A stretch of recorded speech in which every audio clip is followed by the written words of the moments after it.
The Brev Bar and Grill wasn't the kind of establishment Captain Chi would have frequented in his better days.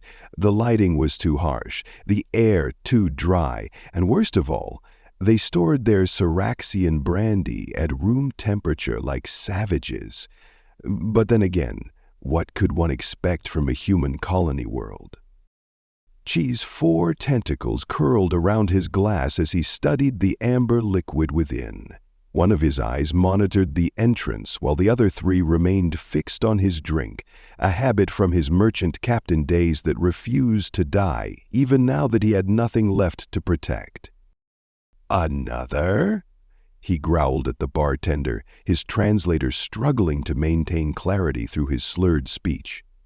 The human behind the counter hesitated, probably calculating whether the alien captain had enough credits to pay for another round. She felt his skin flush purple with embarrassment and anger. Time was when his word as a captain would have been enough guarantee across the entire galactic commonwealth. But that was before the humans. A young human in a merchant's uniform settled onto the stool next to him, ordering something called a whiskey sour. Chi couldn't help but notice how the bartender didn't hesitate to serve him. The captain's upper eyes narrowed, while his lower ones continued their vigil of his drink. "You're a long way from the shipping lanes," the merchant said conversationally. "Don't see many Quelaxians out here on the rim." "Quelaxian?" Chi's skin rippled with indignation. "I am Quelaxian, like you are a Fictrix crystal being. I am Mobian, you culturally ignorant." "Eh?" He caught himself, tentacles twitching. The brandy was making him sloppy. Time was when such a mistake would have warranted a formal apology under Commonwealth etiquette laws. But humans didn't care about such things, did they? The merchant raised his hands apologetically. "My mistake, Captain. I meant no offense." "Captain," Chi repeated bitterly. "Yes, I was a captain once, back when that title meant something. Back before your kind infected our orderly galaxy with your, he waved a tentacle vaguely, searching for the right word, your chaos." The merchant raised an eyebrow. "Chaos? The Commonwealth's never been more prosperous. Trade volume is up 300% since Earth joined." "Trade volume!" She slapped the bar with such force that glasses rattled. "You know what else is up 300%? Theft, piracy, crime." His translator crackled with the intensity of his voice. "We didn't even have a word for piracy before humans came along.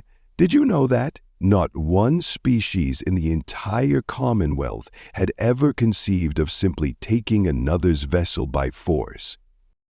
The merchant started to speak, but Che was on a roll now, years of bitterness flowing out like plasma from a ruptured engine core. "We had rules, beautiful, logical, comprehensive rules. Every ship filed its flight plan. Every captain paid their duties. Every transaction was recorded and verified. The lanes were safe. Commerce was clean. We didn't need weapons or shields or security forces. We had order." He paused to drain his glass, his feeding tubules efficiently extracting every drop of the room temperature brandy. The merchant waited patiently, something in his expression suggesting he'd heard similar rants before. "And then," Chi continued, his voice lowering to a whisper that his translator barely picked up, "your species arrived with your innovative thinking and your creative solutions and your endless ways of bending the rules. The Council welcomed you like some long-lost child of the stars. They were so impressed by your drive to explore, so charmed by your primitive technology." He laughed, a sound his translator rendered as a harsh bark. "Primitive? Oh yes, humans were primitive all right, still are, but not in your technology, in your hearts, in your minds, in your very nature." The captain's tentacles curled inward, a gesture of pain in his species. "I welcomed you too, you know. First human ship I ever encountered, I transmitted a greeting in perfect accordance with Section 7, Paragraph 13 of the Standard Contact Protocols. Their response—" He turned all four eyes to the merchant. "They improvised. Should have known right then what we were dealing with, but I learned. Oh, how I learned." His voice trailed off as he stared into his empty glass. The merchant leaned forward slightly despite himself. "What happened?" Che's skin darkened to a deep purple, and his tentacles began to twitch erratically. "What happened?" "Let me tell you about the day I truly learned what humans are." The bartender set another glass of brandy in front of Chi without being asked. Perhaps he sensed a story worth hearing. The captain's skin rippled in what might have been gratitude, or perhaps just another spasm of bitter memory. "My ship was the Dawn's Promise," he began, his translators struggling to convey the poetic undertones of the Mobian name. 47 successful years of trading across the Commonwealth. Never once late on a delivery. Never once failed on an inspection. My crew, his tentacles curled inward again, my crew was the finest in the quadrant. The merchant nodded encouragingly, sipping his whiskey.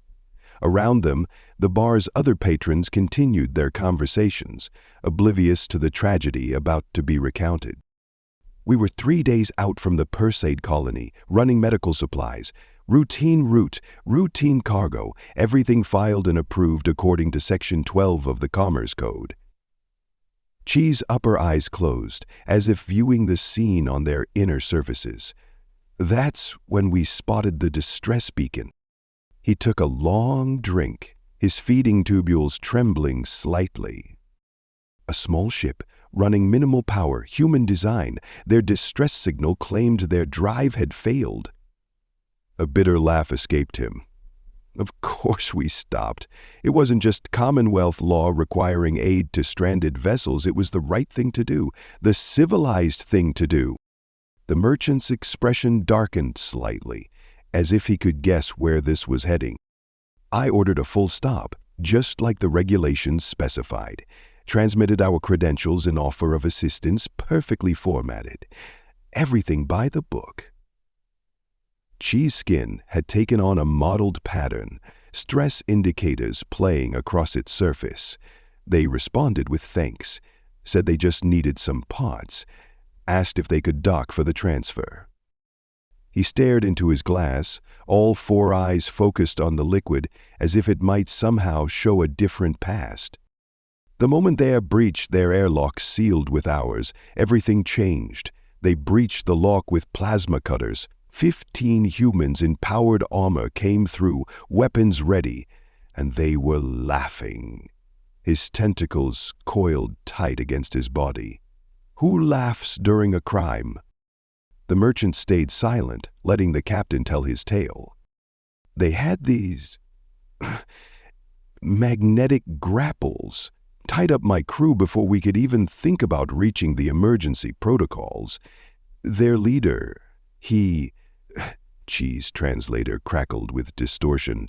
"He patted my head like I was some kind of pet, said I was a good captain for stopping to help.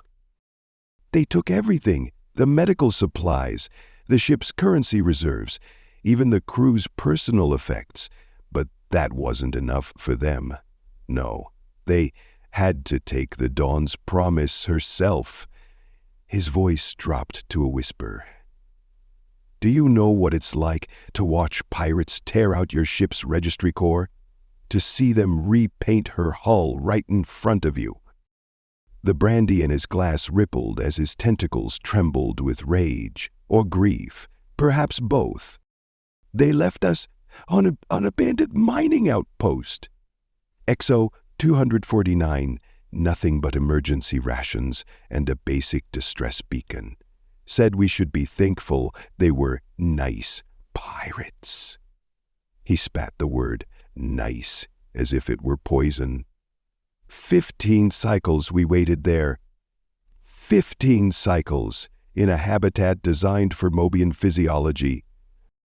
But that, his skin darkened to an almost black purple, that was just the beginning, because that's when we met the rescue crew. The captain fell silent, staring into his now empty glass.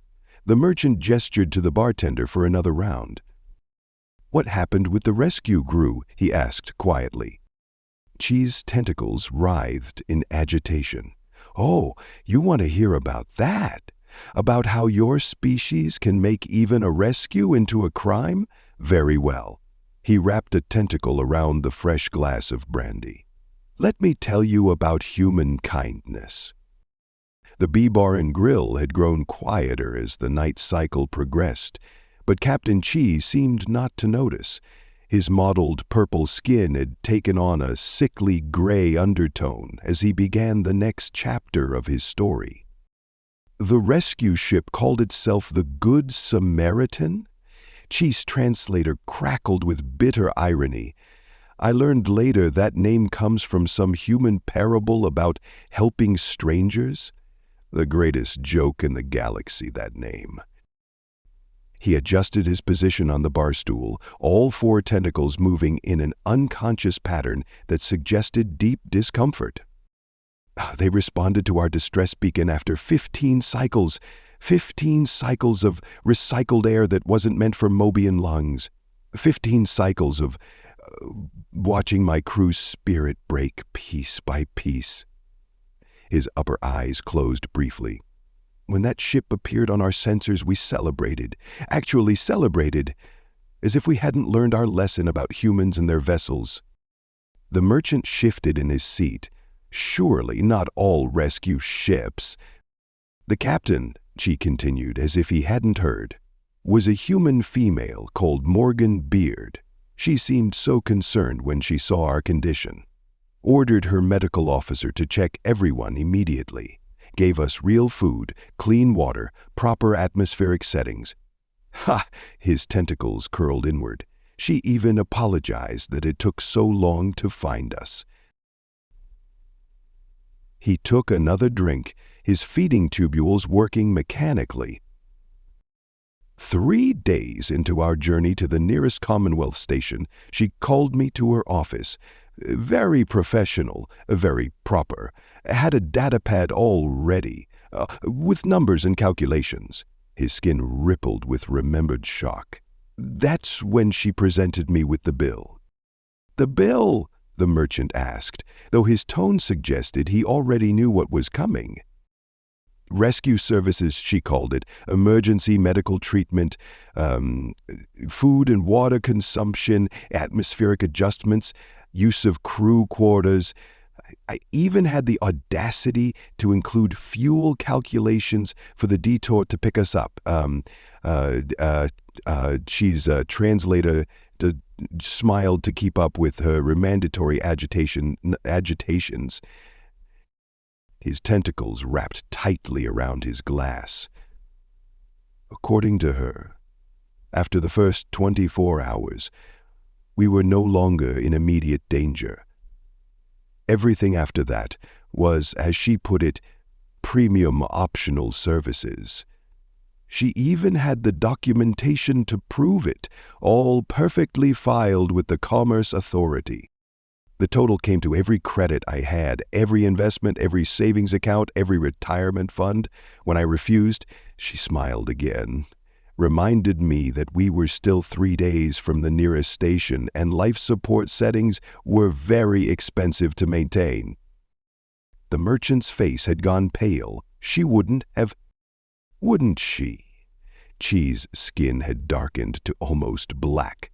Your kind introduced the galaxy to piracy, to theft, to the very concept of taking what isn't yours through force. Would it surprise you to learn that some humans found more subtle ways to steal. He lifted his glass with a trembling tentacle. I transferred everything I owned to her account. She deposited us at Brev instead of the Commonwealth Station. Breach of contract, she called it, since I couldn't pay for the full journey. Left us here with nothing but the clothes we wore. My crew, his voice dropped to a whisper, they scattered, found whatever work they could. Some even ended up on human ships, because at least pirates are honest about what they are. The merchant was silent for a long moment. Finally, he asked, "Did you report her to the Commerce Authority?"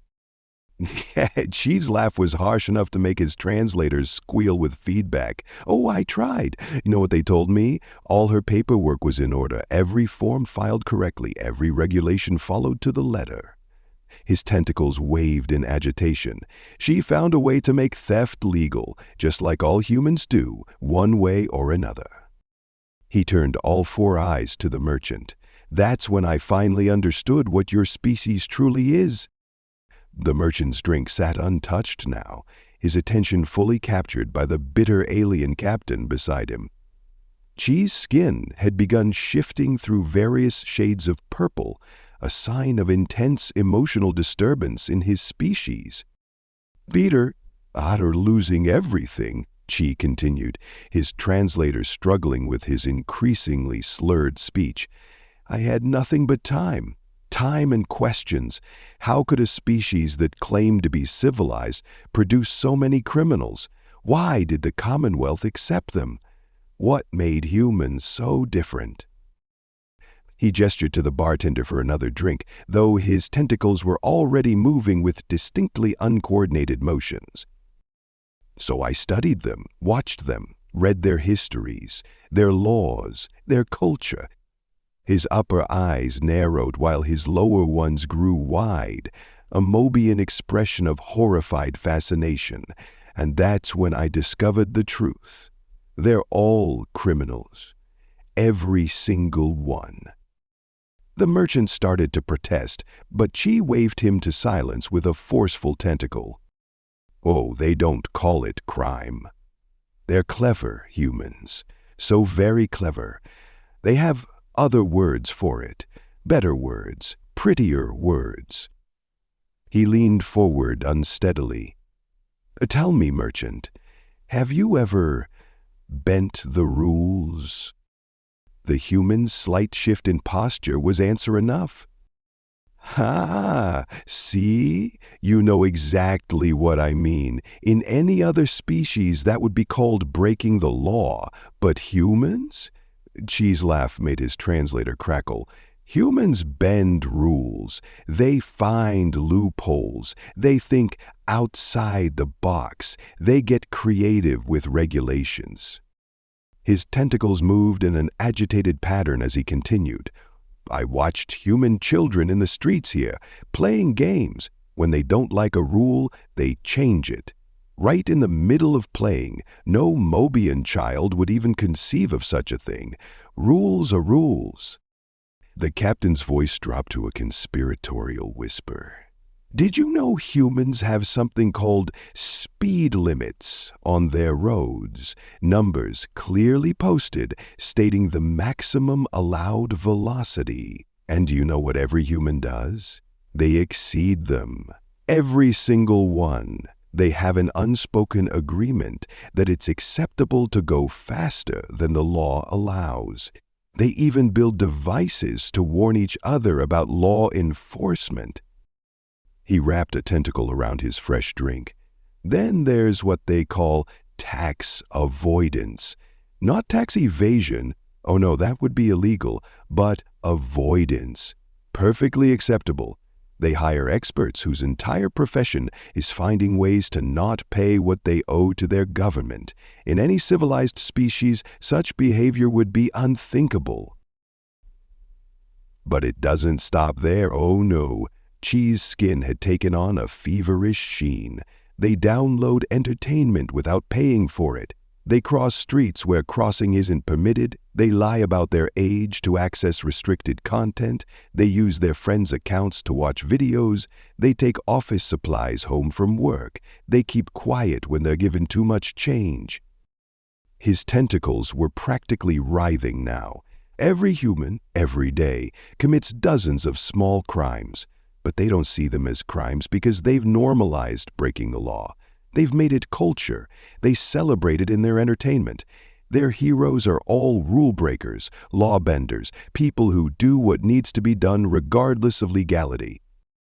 The merchant sat silently, his expression unreadable.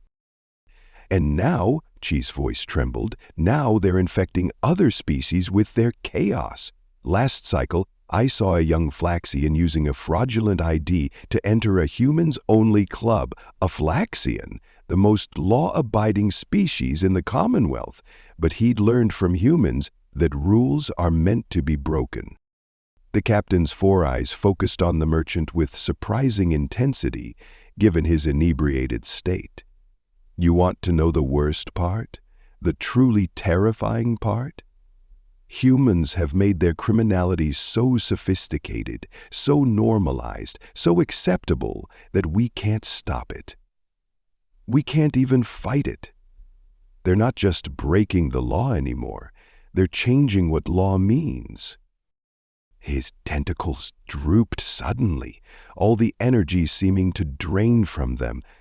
The pirates who took my ship? Criminals. The captain who extorted my life savings? Also a criminal. But they're no different from any other human. They just stopped pretending, stopped using pretty words for ugly deeds. Chi's voice dropped to a whisper, his translator barely picked up. And that's what makes humans the most dangerous species in the galaxy. Not their weapons, not their technology, but their ability to make crime seem normal, to make wrong seem right, to bend not just rules, but reality itself. The Brev bar and grill had nearly emptied. The harsh lighting had dimmed to a more tolerable level, though Captain Chi's four eyes had long since adjusted to the human establishment. His skin had settled into a deep, unchanging purple, the color of resigned despair in his species. You know what the Commonwealth Council said when I testified before them? Che asked, his translator's voice barely above a whisper. They thanked me for my valuable input, and then presented charts showing how human involvement had increased trade volume, as if profit justified chaos. The merchant, who had remained silent through most of Chi's previous revelation, finally spoke. Perhaps they saw something you missed, Captain. Change isn't always... Change? Chi's tentacles suddenly whipped upward with surprising force for his inebriated state. This isn't change, this is corruption, degradation, the entropy of order itself. His translator crackled with the intensity of his words. And it's spreading. He turned all four eyes to the merchant, focusing with an unsettling clarity. Let me tell you what's going to happen. I've seen it starting already. Within one generation, just one, the entire framework of galactic civilization will collapse. His tentacles moved in smooth, deliberate patterns as he outlined his prophecy. First, the smaller infractions. Already, young Vorlax are learning to improvise on their tax declarations. Flaxian merchants have begun negotiating with customs officials. Even the Crystalline Collective has started exploring what they call regulatory flexibility. Then comes the rationalization. Other species will learn to make excuses, just like humans do. They'll talk about outdated regulations and unnecessary restrictions. They'll start believing that laws are suggestions rather than absolutes. They'll convince themselves that their personal judgment supersedes collective order. The merchant shifted uncomfortably. You're making it sound like the end of civilization? Cheese translator produced a sound like bitter laughter. It is, because once you normalize breaking small laws, the bigger ones become easier to bend, then to break, then to ignore entirely. His tentacles curled inward. I've seen your species' history. This is exactly how human societies fell, not from external threats, but from internal decay. Prolific style is a close second to the laws from discipulation, ritualization, secularitas, and the laws from corrective action. He lifted his glass, staring into the last drops of brandy. The pirates who took my ship, the captain who stole my savings, they're not aberrations, they're not exceptions.